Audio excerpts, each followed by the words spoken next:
Hello, and once again, thank you for joining us again in this solo endeavor called the Husky Introvert Believer. This would be now my fourth entry into this solo speaking for kind of 15, 20 minutes. It's just a way of, unloading, if you will, on certain things that are going through my mind at the moment. My name is Ariel Duran. Been doing these podcasts, this and some other type of podcasts now for some time now. So have some experience in these, and I'm hoping that you'll join me in listening to these kind of like self-expressions of, what am I going through right now? Of like, I guess I'm sending this out in the ether, so whoever's listening is my shrink, but has no say on what I'm saying. So you just listen, take it, kind of like, well, not even gonna go to that joke. Anyway, I hope that you're listening and following through so far. So far, I've talked about my faith. I've talked about me being an introvert, and we're not gonna go through that again. So if you want to listen to those, you can go listen to the previous podcasts and follow up from there. And I really don't want to make this about me because it's odd to talk about just myself. That's very egocentrical about myself to talk about that. I mean, I can talk about things that interest me, but I don't want to keep the focus on me per se because there's nothing to focus on. I mean, just another human being on this earth with flaws and defects and what have you. And I mean, I can mess up. I screw up on a daily basis. And I'm just seeking, like the rest of us, like just trying to find meaning in life and everything that we do. This has been, in some ways, a difficult week because, if you must know, and this is like the worst kept secret about me, I'm here about doing, God, I sound like a broken record at this point. Working here in the States to bring my wife and daughter here, which is ever increasingly becoming more and more complicated. The ease of it has seemed to disappear, but yet here I am persevering and continuing on the path because what else is there to do? What else am I going to do? What else am I supposed to do? I got to insist on keeping on, keeping on. I mean, I think I've kind of addressed this before in the past, but maybe never so clearly as I'm going to do now. I don't know if that statement is correct, but anyway, the point of doing things, it's not so you can etch your name in stone. Like, they're very selfish purposes and why people do things. Like, they want to be known, they want their name, they want the recognition. I'm not one of those people that seeks recognition, which is weird. Weird because I'm doing a podcast and I'm expecting people to listen. But that's not the point why I'm doing this. I don't know really why I'm compelled to do these podcasts because I really don't like being known. I value my privacy. I value being alone. I value uh, having my privacy again because it's big. Because privacy is so important to me, I have to say it twice. But it's not what drives me, like the fame and the fortune. It's not what drives me. What drives me is this desire to want to do something meaningful that is important. And I don't know if these podcasts fulfill that purpose per se. Because I second guess myself all the time. Question every decision I make. Question every. There's very few things that I don't question. I don't question meeting my wife. I don't question marrying her. I don't definitely don't question having my kid. Those are like, if there are two decisions I never regretted, was those two. Another decision I don't regret is turning my life to God. I don't want to get preachy or sentimental about it, but as dumb as and crazy as this sounds for some people, God has been my best friend. Whether you believe that or not, or however you want to take that or not, you're welcome to make fun of me and ridicule me and what have you, but God is my best friend. He's always had my back, and he calls my BS. He smells my poo poo and tells me about it. He's called me about it. He's corrected me. He's helped me. He's guided me. It has not been easy. I have not been the best of listener. I've that's why I try not to make too much emphasis on my Christianity. Because Lord knows, if you listen to some of the old podcasts of the Husky Bibles, man, like there's nothing Christ-like about those. It's cuss fest 101. I mean, like me trying to be this hip and edgy comedian, which I'm not. And I'm not this example to use as, oh, this is a guy who knows how to live his life well, or the perfect epitome of Christianity. I'm not. I'm maybe far away from it. Maybe I'm maybe one of those hypocrites out there that pretends to be something that they're not.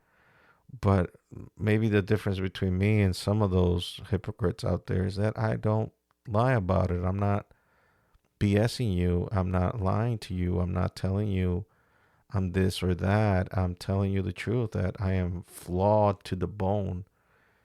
And one of the flaws that personally I'm going through right now, I won't call it doubt because I'm not doubting that God will do what he's going to do in my life. Mainly speaking about bringing my wife and daughter here. It's not that I doubt that. I don't. It's just the waiting that is killing me. The waiting is killing me. I'm tired of waiting. I feel like I need to do something, but I also know that if I do something, it might be something stupid, and I might get myself away from the perfect will of God. I always equate the story of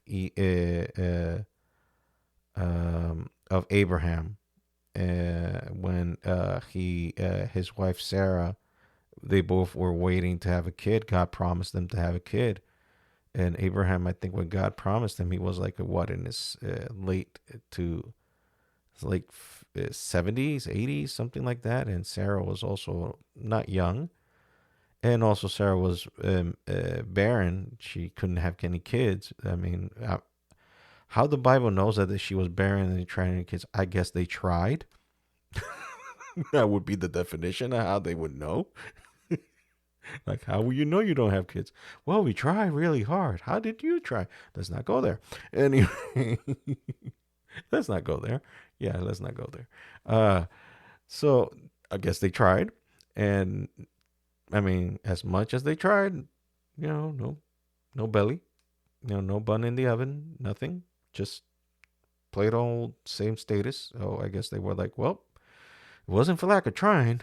so so while they were waiting for the promise of God, uh, Sarah had the great idea. Basically, I'm paraphrasing the Bible. Sarah had the great idea. Well, like, there's a tradition that says that if you have your maiden have kids and have kids with your husband, and you receive them on your lap, it's considered by law, like, since she's your maiden or your servant or your slave, that those kids are yours. Speaking of the slave that Sarah had. And Abraham, I think, did not put much of a resistance on that fact. He was like, you mean I get to impregnate another woman at your approval? Check, please. So he jumped on that like there was zero resistance on that plan. I was like, he was like, "No, my wife, I am only have eyes for you. I am only dedicated to you. Where's that woman?" And away they went. And yep, he got her. He got her prego. And then that was Ishmael born, and then that became a thorn in Sarah's side because the woman just kept rubbing it in her face that you can't have no kids. I mean, I don't know what is it with the Bible with this.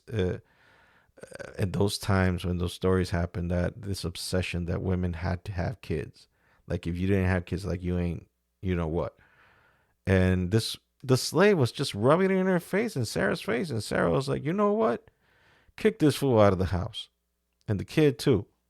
Now you gotta understand, she was the one that created the problem, Sarah, because she and Abraham too, because he again didn't put a resistance in that fight. I guess they didn't think that one through. They just, basically Abraham, mostly Abraham more than Sarah, didn't think that one through. And Abraham was like, well, this was beneficial for me. It was a win-win. But now, uh, uh, the Hagar, I think that's the name of the mother of Ishmael, was kind of PO'd, and Hagar PO'd Sarah with all the fronting and saying, I can have kids and you can't. And well, eventually Abraham was able to have kids with Sarah, and Isaac came, and Ishmael was kind of like a little DICK with Isaac. I think I'm adding flavor here to it. I'm not. Don't quote me on that, okay? Um, my my history lesson there is a little iffy. So, Sarah was asking Abraham to kick Hagar and Ishmael out of the house, and Abraham prayed about it, and God did tell him to go. Yeah, do it. So Abraham gave him supplies, gave them water, gave him stuff, and say, "Yep, out you go." And they were kicked off from the property, but God took care of Ishmael and Hagar, answered their prayer, and found land where they would, you know, flourish and prosper. But then a problem occurred, which we will not get into that because I'm not trying to bring division. Also, there's a certain side of another religion that says that it was actually the other way around, but I'm not going to go there again. So basically, what I'm saying is that the worst thing you can do is help God. That's the gist of what I'm trying to tell you. If you try to help God, you're actually creating a problem for yourself in the long run. So sometimes it is best to just tough it out, as difficult, as hard as it is, because believe me, this is not what I want to hear for myself at this time. At this time, I would like to hear, like, oh, I'm opening doors. Everything is going to happen. Like right now, tomorrow, you're going to have your kid and your wife here at the door, and everything is going to be just kosher. Everything is going to be great. And you're just going to be happy with them and all that. No, this is not the reality. It don't happen like that. It doesn't happen like that. But you got to let God be God, like, and stay out of his way. So that's what I'm doing right now, but it's so hard. Again, I'm not doubting of what God is going to do. I don't doubt of what God is going to do. I'm just desperate because I want my kid and I want my wife. It's been too damn long. It's been too damn far long, and I want them. I want them here with me, and I'm selfish that way. I'm sorry. I'm selfish. But I just know that God is going to do what he's going to do. He's going to bring them here. But I have to be patient. And that word patience does not compute right now. So I'm getting desperate. It's like, when you're thirsty and there's no water. So you get very aggravated and you get very annoyed and everything bothers you. Or how about a sleepless night? You had a couple of sleepless nights and people, all these noises coming around you, and you're like not having it, to say it politely. That's kind of where I am right now. That's where I'm stationed right now. So I guess I'm recording this to tell myself and whoever's going through a similar situation, maybe not waiting for kids, but waiting, waiting, just waiting. I guess the message is wait a little longer. It's gonna happen. If it's meant to be, it's meant to be. In my case, I know in my heart, in my soul, that it is meant to be. It's just that it's taking its time, and I have to just hold on a little longer. Well, I hope that you like the new intro song and outro. It's the same thing. And also, just to remind you that I will put the link in the description about my T Public store. I finally did do all the fall, winter baseball, Dominican baseball team mascots T-shirts on my T Public store. So if you are inclined to or are a fan of any of those teams, go ahead, purchase those. You might also check out some other designs that are there. So just check the description. Also, check the link for huskybarbupod.com for all the previous podcasts from yours truly, from both here, Husky Introvert Believer, and Husky Barbu's podcast. And the social media, HB Media or Husky Barbu Media, and both Instagram and Facebook, and my personal social media, that Ariel Durant. Okay, so once again, this has been the Husky Introvert Believer. This has been your Husky Introvert Believer, Ariel Duran, and take care. Bye.